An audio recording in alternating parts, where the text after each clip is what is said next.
Just listen to that, Papa. Don't it kind of fill you to overflowing with satisfying peacefulness?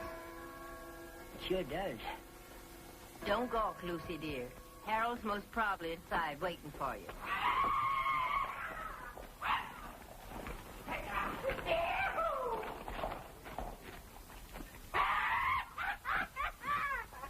If I wasn't so full of satisfying peacefulness, I'd stomp some manners into them mangy buzzards. Now, Papa, it's the first day of spring. Them fellas get as frisky as a bull moose after the first thaw. Hey, open this place up! Open it! I want a drink! Open it! Me and my brother don't kill ourselves a man. Young man, the saloon's closed till 1 o'clock today.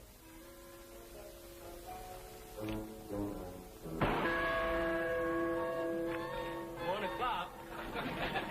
Open up! Open Young up! man.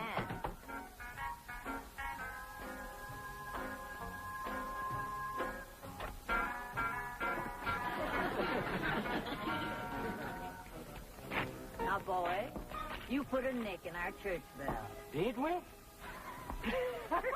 Why don't we make it 2 o'clock? All right. Start walking. Now, brush yourselves off. We're going inside. In there? Oh, love it, boys. Everyone says that Reverend Miller's got the gift.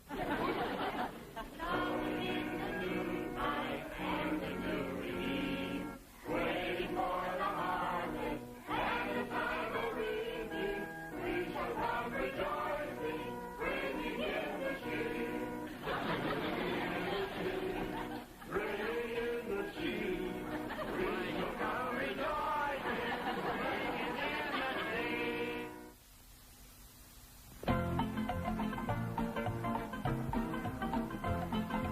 Here's the legend about the Hanks in pistols and petticoats. Henrietta, the fire of guns, with one hand milk in the goat, and hit a coyote on the run. In pistols and petticoats, the story goes that Grandma was best At shooting buttons off a rustler's vest. shooting buttons off a rustler's vest. Grandpa kept his gun in trim. Nobody messed around with him. Nobody messed around with him. Chasing bandits with them was fun from Frisco to Terre Haute. Every gun in the West would run from pistols and petticoats. That's the legend about the Hanks, just the way she was built. They kept busy protecting banks and pistols and petticoats.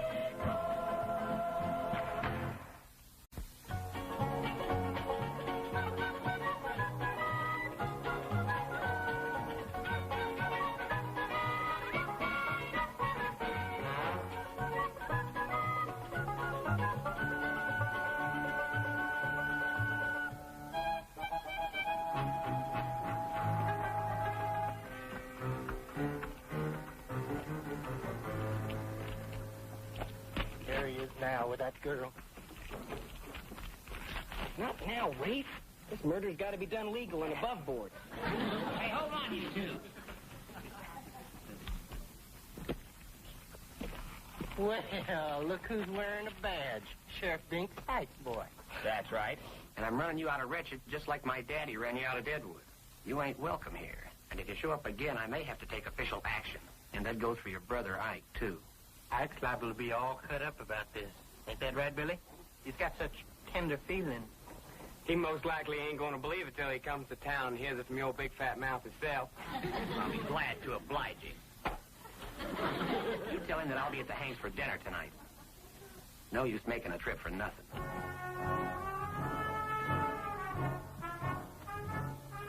You forgot something. Our hardware.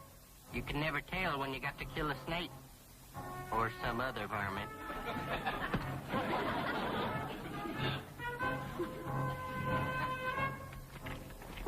Tonight at dinner.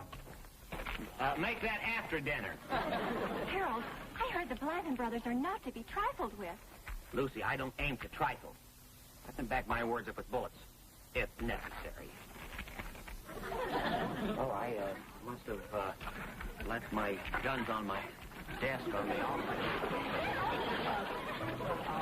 Well, see y'all tonight at dinner. I better go wash up again.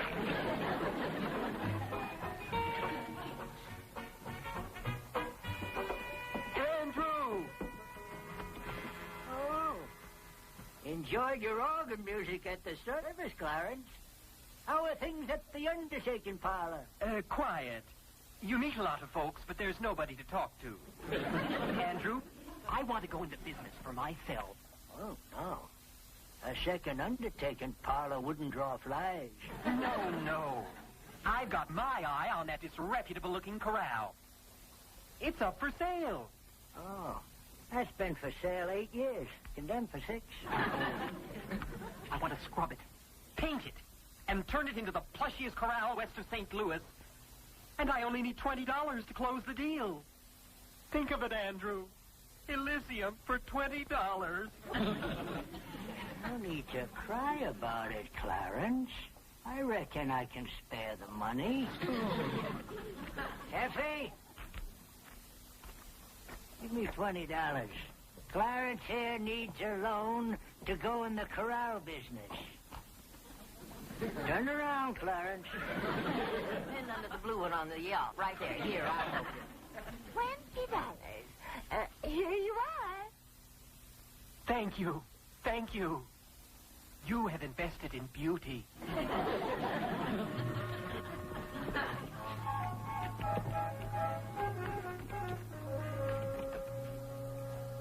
Lucy, if you keep holding out your little finger like that, I'll gouge out an eyeball.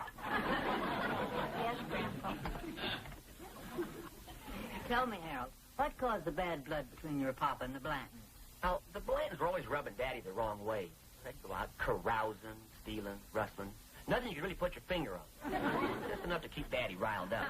And Daddy didn't mean to kill Joe Blanton. He was firing a warning shot at Ike and hit Joe, who was in the tree getting ready to bushwhack him. That's what the boys are holding against you. Yes, sir. Andrew, don't feed the wolf with your fork. Better than using your fingers. You were saying? Oh, yes, sir. Before my daddy passed away, he always said to me, son, when you turn your back on the Blanton, make sure you're looking them in the eye. Yes, sir. Before Joe died, he said to me, Ike, the onlyest way to face up to a Sikes is head on. The odds is better that way. Yeah, but I was thinking... I'll do the thinking and the talking, and you'll do the setting and the listening. All right, big brother. Now, fate has give us another Sikes, and it's up to us to make our brother Joe happy, wherever he is. Lucy, would you do me a favor? What? Well, listen, would you ask your folks to quit butting into my sheriff? You mean they've been demeaning your position? Oh, no, nothing like that at all. It's just that they keep shooting people that I should be shooting. I'll talk to them, Harold. A man must have dignity in his work or is not a man. I'll make them see that they mustn't interfere with your work. That's a promise. Lucy, you're wonderful.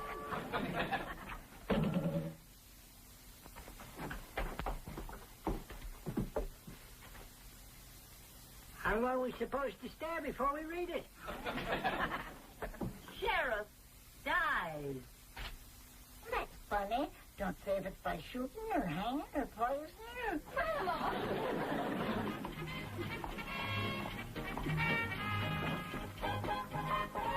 Shades of Lucifer.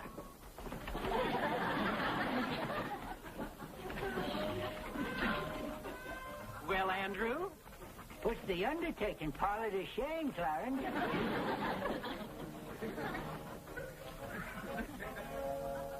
Where do you think you're going? Gonna put the team in the corral. Would you mind taking your team around the back?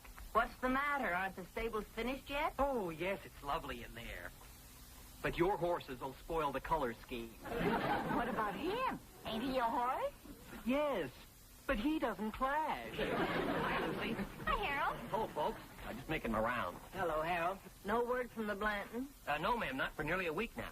I guess them Blantons finally realized there ain't no tomfoolery about Harold Sikes. They're probably over the next county.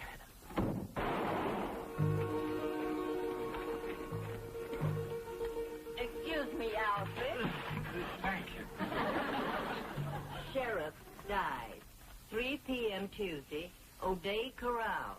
You made an appointment to kill you on Tuesday, Harold. Still don't say which way. Son, I think you need help. Well, maybe just this, Harold, I will not permit you to sacrifice your pride just because you're afraid of hurting someone's feelings. That ain't no invitation to a square dance, dear. Don't you see? It's a personal message to Harold, and he's quite capable of answering it himself. Aren't you, Harold? Oh, great. Excuse me, Lucy. You need help, sweetie. Me too. Oh, thank you, Mrs. Hanks. Well, it's like Lucy says. I'm going to try and stand on my own 2 feet. Me too. I mean official help. Now, it's no disgrace for lawmen to stick together. And we got a couple of friends that'd be plumb tickled to come over here and give you a hand. There's Wyatt Earp and his partner, Doc Holliday. Now, he's a dentist, but he can drill a bullseye quicker than a tooth. Well, all in all, just like Lucy said, well, can I be here by Tuesday?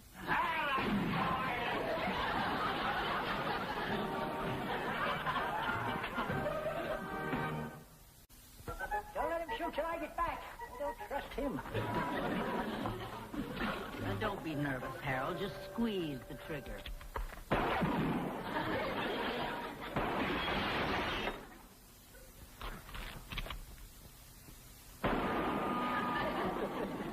Mrs. Hanks, why ain't Wyatt and Doc Holliday here yet? They'll be along. Those are the safest bottles in the county. Look at it, boy. Aim it. And who don't badger the boy? Maybe he has offset eyes.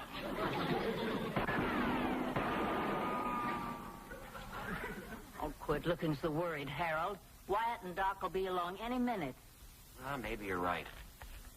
Unless, of course, one of their horses threw a shoe, or they can't find the ranch, or they got bushwhacked, or they ran into some renegades, or they're coming by buckboard, or the engines got them,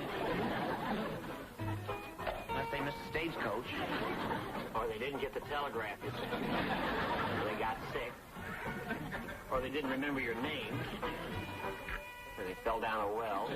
Pour some coffee into him, Lucy. He's been going on like that all night. I gotta admit, Wyatt and Doc are shaving it mighty close. Land sakes, yes. Harold's got to be down that corral getting shot at in just a few hours. Horsemen on the main road. 2 men, riding easy. Turned in the gate. It's them. Wyatt rides light.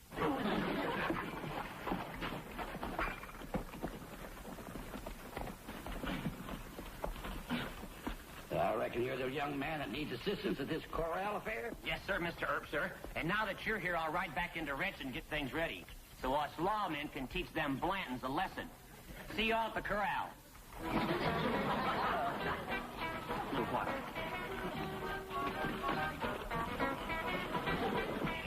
Come on, stupid, let's go. The boy didn't wait for no instructions. Come in, Wyatt. Doc.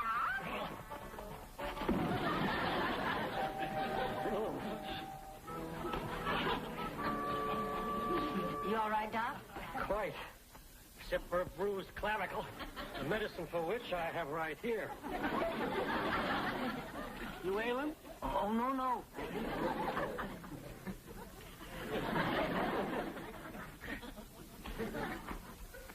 Doc. Mitzi. You know my mother and daughter. I sure do. Howdy. How are you? Honey, fix them a bite to eat, will you? Yes, Mama. Wyatt, there's a rattler sitting over yonder with a post. Do me the honors, will you? I left my gun inside. Delighted.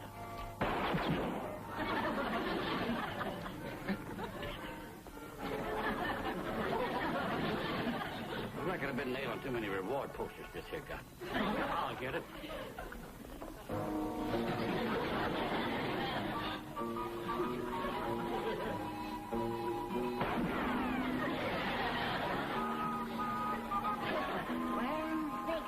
Anyway, they can't stand noise. How long is it since you boys used them irons? Oh, quite a while. Reckon we're getting mighty rusty. It's been just awful. As soon as Wyatt and me hit a town, all the gunslingers hightailed it into the next county. Why, you know, I ain't had this here gun out of this holster in so long. I'm going to have to pry the bullets out of the chamber. Well, it sure will be fun to have a shootout again after all these years. Come on, let's go in now. Oh, thank you, ma'am. Excuse me. Papa, looks like Harold's in trouble again.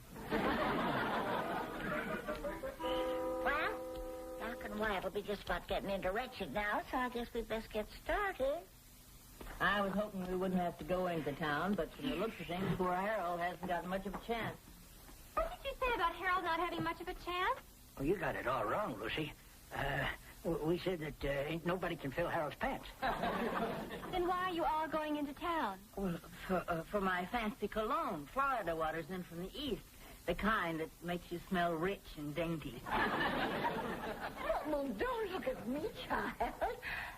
I just broke my last knitting needle prying bullets out of the woodwork. Yeah, and I have to buy some horse liniment today. Stonewall's left leg is so spabbing that he trots sideways. Are you sure that's all there is to it? Land sakes, child. Can't a body do some innocent shopping without being suspicious?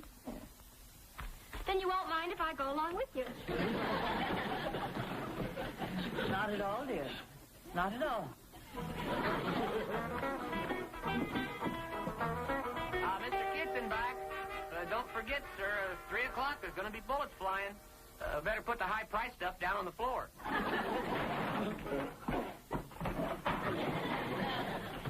Sam, come 3 o'clock, keep your feet off the street.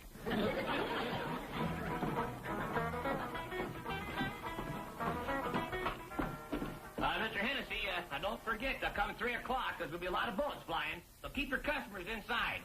Don't want anybody to get close shave with a lead bullet. Mr. Hennessy, don't forget, 3 o'clock, sir.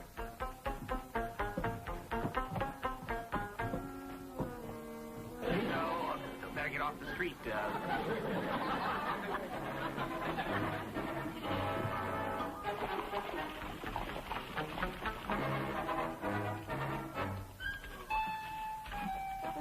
Easy now, dear.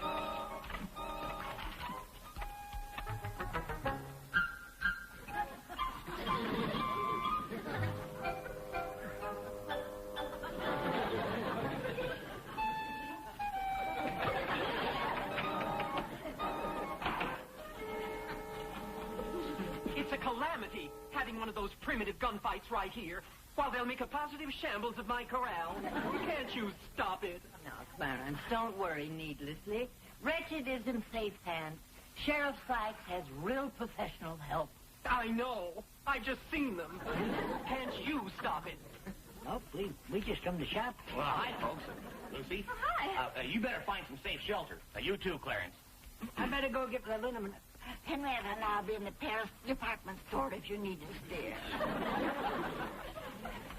Oh, Lucy, dear, you go over at the hotel and wait.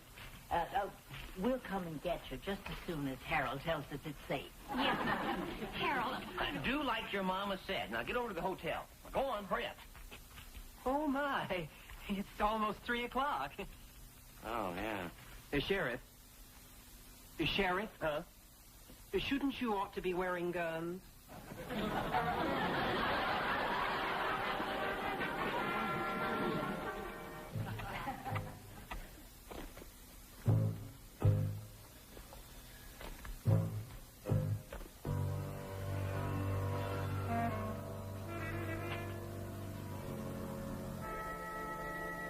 Hey, look, it's Doc Holliday and Wyatt Earp, them famous lawmen from Tombstone. Yeah.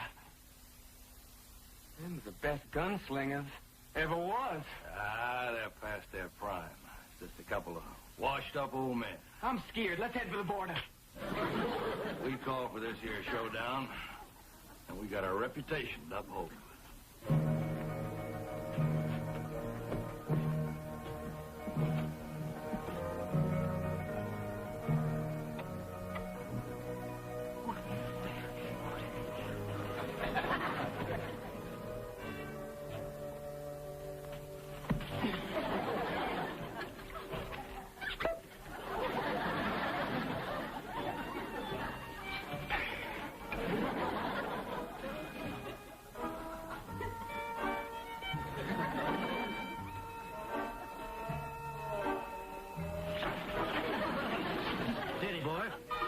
You been drinking?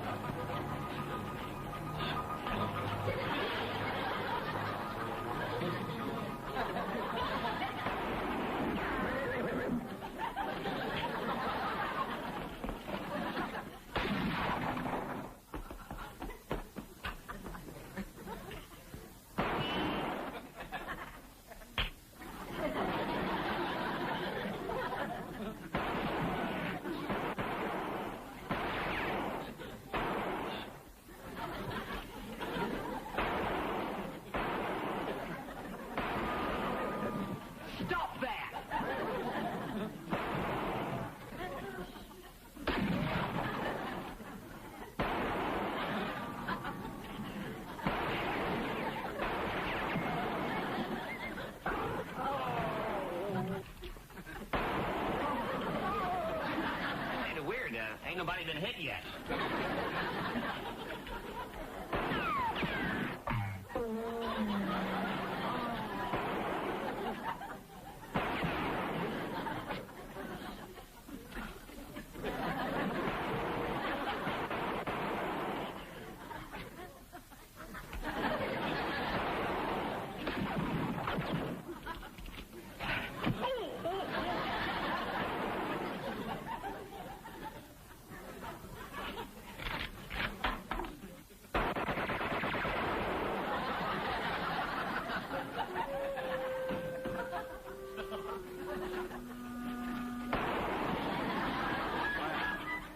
What do you know? They done give up. Oh, shucks. It's all right, Lucy, dear. Everything turned out fine. Mama, where were you? What, at the store? I'm sorry. For a minute there, I thought you might have been damaging Harold's dignity again. Oh, how could you think that? The very idea. That's red hot. Careful, child. It's been out in the sun.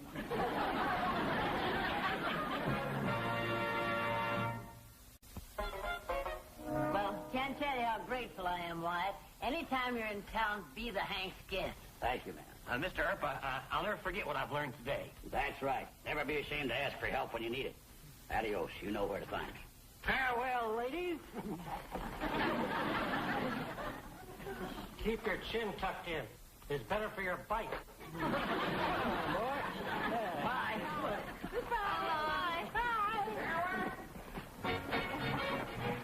Oh, Harold, I can't tell you what a wonderful feeling it is to be able to sleep at night knowing Wretched's in your hands. Well, I was just doing my job, ma'am.